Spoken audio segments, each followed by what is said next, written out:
तो यही श्रावस्ती के 3 घटना मैं आप लोगों को सारांश में बताता हूँ। एक घटना, श्रावस्ती में बहुत सारे उपाय। स्वागत है आप सभी का। आप लोग देख रहे हैं बुद्धास टीचिंग चैनल और हम यहाँ महाकारुणिक तथागत बुद्धा और उनके शिक्षाओं के विषय में चर्चा करते हैं।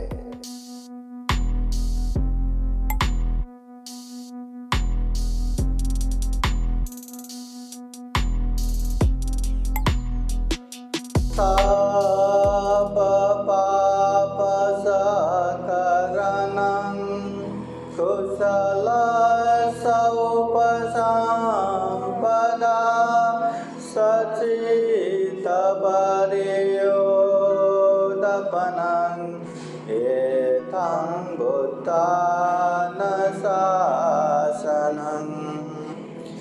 महाकारुणिक तथागत बुद्ध धम्म संघ को त्रिवार वंदना।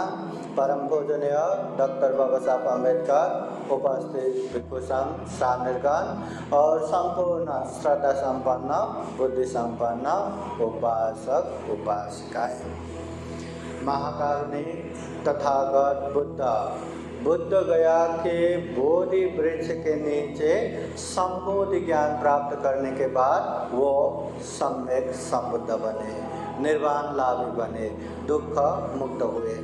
और उसके बाद उन्होंने अब मैं बुद्ध बन गया, दुख मुक्त हो गए, अब मुझे विमुक्ति सुख मिल गया करके अकेले सुखपूर्वक नहीं रहे। उन्होंने हम जैसे दुखी प्राणियों को देख के गांव नगर जनपद देश देशांतरचारिका करते करते धम्म का प्रचार प्रसार किया। तथागत बुद्ध ये बुद्ध गया से सारनाथ, ऋषिपतन, मृगदावन में गए, पंचभद्र वर्गियों को उपदेश दिया। फिर उनके बाद घूमते घूमते मगध में आए। मगध के राजगिरी में राजा बिंबिसार प्रमुख बहुत सारे लोगों को धम्म में प्रतिष्ठित किया। फिर वहाँ राजा ने वेणुवन बुद्ध विहार दान दिया। बुद्ध बहुत समय तक वहाँ रहे। वहाँ अनाथ पिंडिक महाजन ने बुद्ध का उपदेश सुन के ज्ञान प्राप्त करके ऐसे अच्छे ज्ञान को मेरे अपनों के बीच में भी लेके जाना चाहिए। तो कैसे लेके जाना है? तो बुद्ध को बुद्ध विहार दान देंगे तो भगवान बुद्ध आएंगे करके प्रार्थना करके अपने श्रावस्ती में, कौशल देश के राजधानी श्रावस्ती में जेठ राजकुमार का बगीचा सोने के सिक्का बिछा के खरीदा। वहाँ भव्य दिव्य विहार बनाया और जेठवन बुद्ध विहार दान बुद्ध प्रमुख भिक्षु संघ को दिया। उसके बाद विशाखा उपासिका, जिनके शादी में उसके माता पिता ने एक विशेष गहना बना के दिया था जिसे महालता प्रसादन कहते हैं। उन समय में उसका मूल्य था 9 करोड़। तो विशाखा ने वो गहना त्याग करके वो 9 करोड़ का जमीन लिया, 9 करोड़ बराबर खर्चा करके बुद्ध विहार बनाया, 9 करोड़ बराबर खर्चा करके भव्य दिव्य संघ दान दे के वो बुद्ध विहार दान दिया, जिसे श्रावस्ती के पूर्व तरफ है तो उसको पूर्वाराम विहार कहते हैं। तो तथागत बुद्ध ये श्रावस्ती के जैतवन बुद्ध विहार और पूर्वाराम बुद्ध विहार होने के बाद धम्म प्रचार प्रसार का केंद्र बिंदु श्रावस्ती को बनाया। वो श्रावस्ती तथागत बुद्ध रहते, इधर उधर धम्म प्रचार प्रसार को जाते, फिर वापस वहीं आते हैं। दिशा विदिशाओं से बुद्ध को मिलना है तो भिक्षु संघ भी उसी तरफ आते हैं, क्योंकि उन जमाने में ऐसे मोबाइल तो नहीं था कि भगवान बुद्ध के सेक्रेटरी को फ़ोन करके बुद्ध इस समय कहाँ है ऐसा पूछ के वहाँ जाए। तो बुद्ध को मिलने के लिए श्रावस्ती जाते थे। तो ये श्रावस्ती में करोड़ों लोग बुद्ध के उपासिका थे। तो यही श्रावस्ती के 3 घटना मैं आप लोगों को सारांश में बताता हूँ।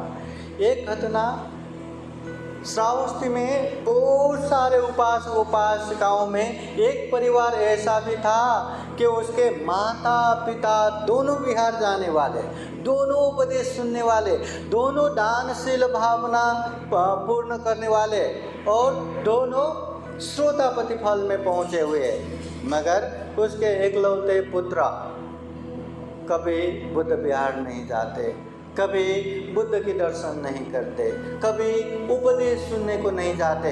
हाँ, उसे बार बार उसके माता पिता कहते हैं कि मेरे प्रिय पुत्र जाओ, बुद्ध विहार जाओ, भगवान बुद्ध को मिलो, हाँ ये उपदेश सुनने से हमारा कल्याण होगा, बार बार कहते, मगर वो कभी नहीं मानते। कहाँ बिहार जाएंगे, बुद्ध बिहार गया तो खेलने को मिलेगा क्या, इधर उधर भागने को मिलेगा क्या, ऐसे हाथ जोड़ के ऐसे बैठा रहो, अकड़ के बैठा रहो, हाँ मन चाहे कर नहीं सकता, मन चाहे बोल नहीं सकता, मैं नहीं जाऊँगा। कभी बुद्ध बिहार नहीं गया, बोल बोल के परेशान। अब माता पिता श्रोतापति फल पहुँच चुके, मगर उसके एकलौते पुत्र बुद्ध बिहार ही नहीं जाता, कह के थक गए। अब क्या करेंगे, माता पिता अपने बच्चे का हित कल्याण तो चाहेगा ना, तो माता पिता अंतिम समय में बच्चे को बुला के कहते हैं, मेरे पुत्र जिंदगी भर हमने बुद्ध विहार जाओ जाओ कहा, नहीं माना, अब हमारा अंतिम समय आ गया, अंतिम एक बात तो मानोगे। एकदम भाव विवल होके उसके बेटे कहते हैं हम मानेंगे। तो माता पिता को पता है कि बुद्ध विहार जाओ बोलेंगे तो सामने हाँ बोलेंगे पर जाएगा नहीं, तो इसलिए कहा ठीक है पुत्र, हमारे मरने के बाद तुम हर दिन राजगृह के जो मेन द्वार है ना उसके बाहर नदी में जाओ, नदी में हर दिन सुबह सुबह 3 बार डुबकी लगाओ और 6 दिशाओं में नमस्कार करो, पूर्व पश्चिम उत्तर दक्षिण ऊपर नीचे। तो इतना तो कर पाओगे? हाँ मैं इतना करूँगा, ठीक है करके माता पिता मरने के बाद वो हर दिन ऐसे ही सुबह सुबह उठ के नदी में 3 बार डुबकी लगाता, 6 दिशा नमस्कार करता। माता पिता ने भी बहुत दूर का सोच के ऐसा बोला था, एक न एक दिन बुद्ध उनसे मिलेंगे ही करके। सही में एक दिन बुद्ध आए, मिले, ये क्यों कर रहे? हाँ मेरे माता पिता ने अंतिम समय में बोला था। इसका अर्थ पता है क्या? नहीं पता, आप बोलेंगे तो पता चलेगा। फिर बुद्ध ने उनको अर्थ सहित अनेक उपदेश देते हैं। वो उपदेश सुन के वो बोध हो जाता है, वो जीवन भर बुद्ध के शरण जाके अच्छा उपासक बनते हैं। उसके माता पिता सफल हो गया। जिंदगी भर बोला बिहार जाओ, नहीं गए, पर मरने के बाद बुद्ध को शिक्षित करके गए। एक घटना। दूसरा घटना है ये अनाथ पिंडिक महाजन के। अनाथ पिंडिक महाजन पहली बार बुद्ध का उपदेश सुना, वो श्रोतापति फल पहुंच चुके हैं।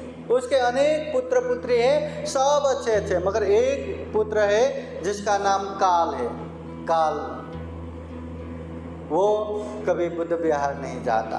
घर में बुद्ध प्रमुख भिक्षु संघ आते रहते, कभी सामने आके वंदना नहीं करते, कभी भी वो तो दोस्तों के साथ मौज मस्ती करना, घूमना फिरना, उतने में जवान है, घूमते रहना। अनाथ पिंडिक महाजन ने बार बार बोला बुद्ध को मिलो, बुद्ध नहीं तो बुद्ध के अग्र श्रावक सारिपुत्र मौदगल्यायन को मिलो, अगर उनसे नहीं तो महाकाश्यप पंडित से मिलो, हाँ कल्याण होगा। माना नहीं, बोल बोल के थक गए। तो अनाथ पिंडिक महाजन सोचते हैं भगवान बुद्ध अनेक उपाय द्वारा बच्चों को अच्छे रास्ते में लाने का उपदेश देते। अभी प्यार से समझाया, नहीं माना, अब थोड़ा सा लालच दे के समझाता हूँ। तो पुत्र को बुलाते हैं, पुत्र अगर तुम आज के दिन बिहार में जाके उपोषण लेके आओगे तो मैं तुम्हें 1000 स्वर्ण मुद्रा दूंगा। 1000 स्वर्ण का सिक्का बोले तो बहुत हो गया ना, इतना दूंगा बोले तो खर्च सही में दोगे? हाँ दूंगा। अभी उसको घूमने के लिए, मौज मजा करने के लिए, दोस्तों के साथ इधर उधर जाने के लिए पैसा तो लगता है, तो दोगे ना? हाँ। उन समय में उपोषण लेते समय बुद्ध विहार में ही रह के रात भर रह के फिर सुबह पंचशील लेके वो वापस आते हैं। तो वो भी बुद्ध विहार गया अब बुद्ध विहार में उसको धम्म देशना सुनना नहीं, कुछ करना नहीं, बस रात गुजारना है, पैसा लेना है। वो एक कोने में बैठ के आराम से सोता रहा। सुबह हो गया, भागा भागा घर गया। बेचारे उसके माता पिता रात भर उपवास लिया तो रात को खाना नहीं खाया, भूख लगा होगा करके अनेक उसको ये नाश्ता तैयारी करके रखा, पर वो नाश्ता खाने के लिए ही तैयार नहीं। पहले मेरा पैसा दो। अरे बाबा पैसा दे रहा हूँ, पहले भूख लगा होगा, खाओ तो सही, तुम्हारा पैसा कहाँ जाओगे? नहीं, पहले पैसा दो। एक हाथ से पैसा लिया, दूसरे हाथ से नाश्ता किया। तो अनाथ पिंडिक ने सोचा इसका तो कोई कल्याण नहीं हुआ, अगली बार भी बुलाया, बेटा अब फिर से तुम उपवास लेके बिहार में एक रात रह के आओ, बस एक बुद्ध का कोई भी उपदेश मुझे सुनाने के लिए आओ, 1000 स्वर्ण मुद्रा दूंगा। सही में दोगे? हाँ दूंगा। ठीक है करके हो गया। अब एक इतना उपदेश होते हैं, एक छोटा सा सुनाने को क्या लगेगा? हाँ ठीक है करके वो बुद्ध विहार गया, आराम से बैठा रहा। अरे समय जा रहा है पर उसको कुछ भी याद नहीं आया तो पैसा नहीं मिलेगा। सुनने को एकदम कोशिश कर रहा है, कुछ भी याद नहीं।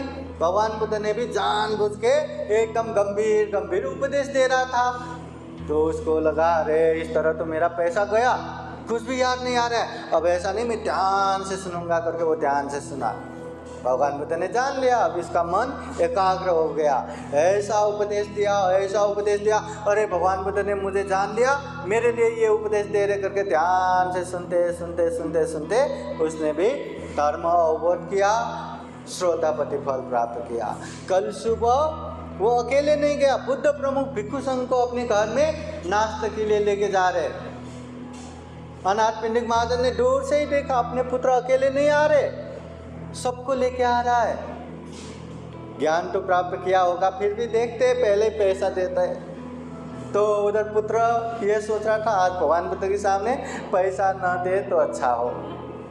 उधर अनाथ पिंडिक महाजन पहले पैसा लेके बैठा और आते ही बेटा ये तुम्हारा पैसा, वो शर्मा के बैठे, लो तुम्हारा हक का है, ले लो। नहीं ले रहे। भगवान बुद्ध कहते हैं महाजन तुम्हारे पुत्र अभी ऐसे लालच से बहुत परे जा चुके हैं, श्रोतापति फल में पहुंच चुके हैं। अनाथ पिंडिक महाजन साधु बोल के खूब प्रसन्न होते, बुद्ध प्रमुख भिक्षु संघ को नाश्ता खिला के दान दे के विदा करते। मतलब अपने पुत्र को लालच से ही क्यों न हो अच्छे रास्ते पे लाए।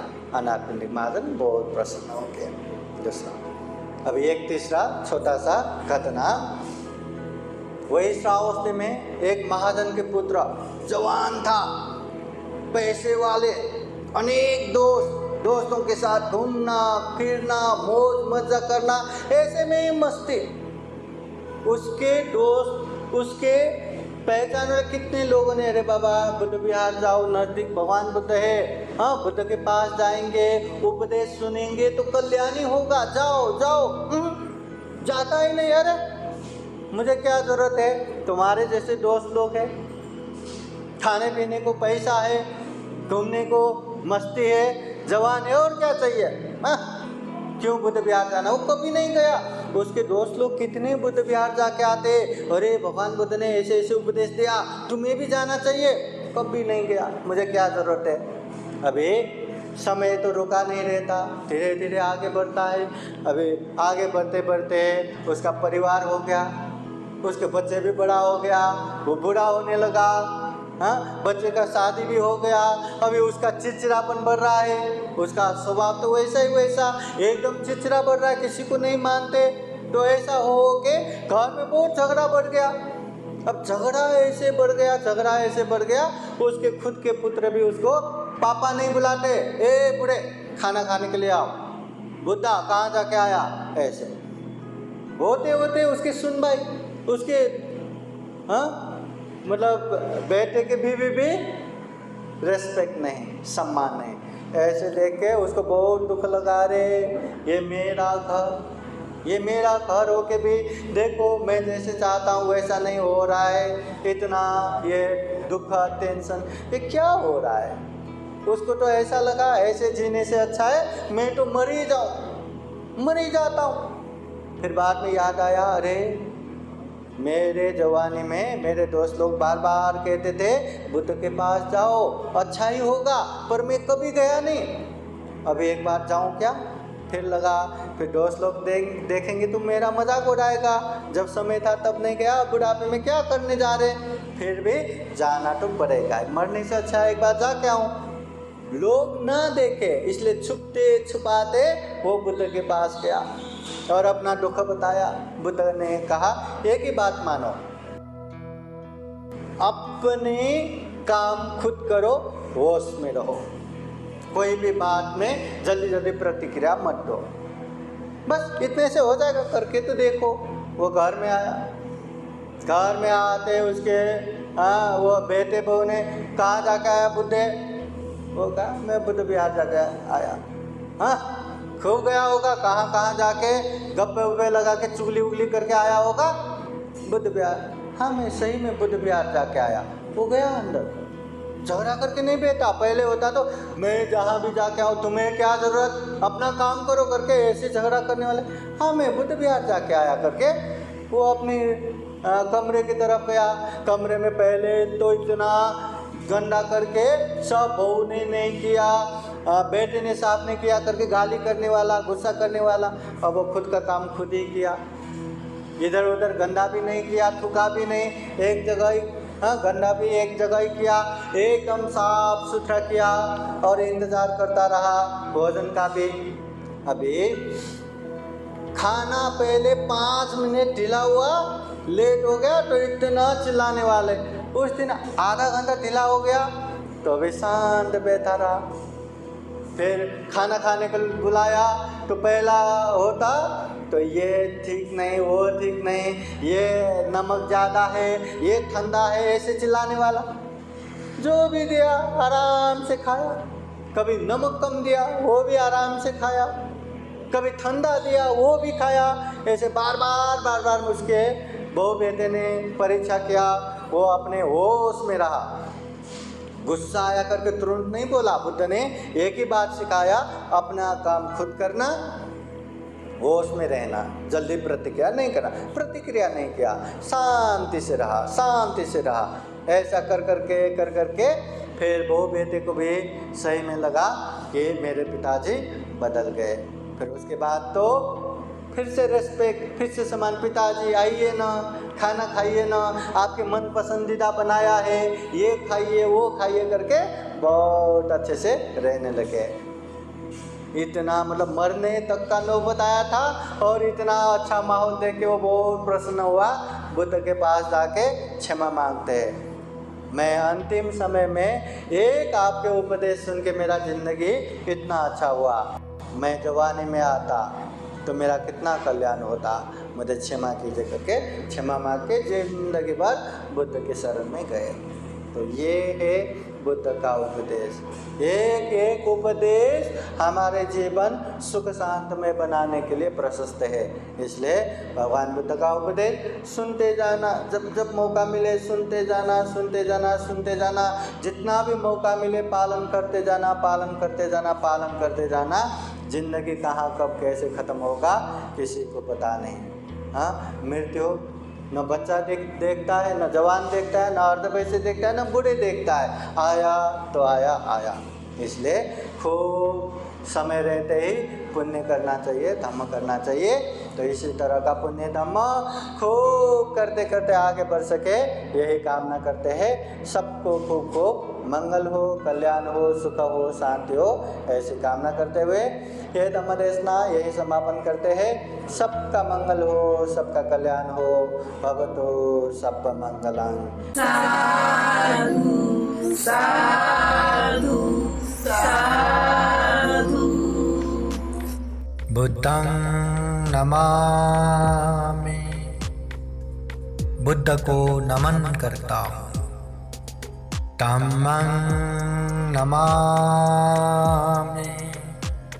धम्म को नमन करता हूँ। संघं नमामि, संघ को नमन करता हूँ।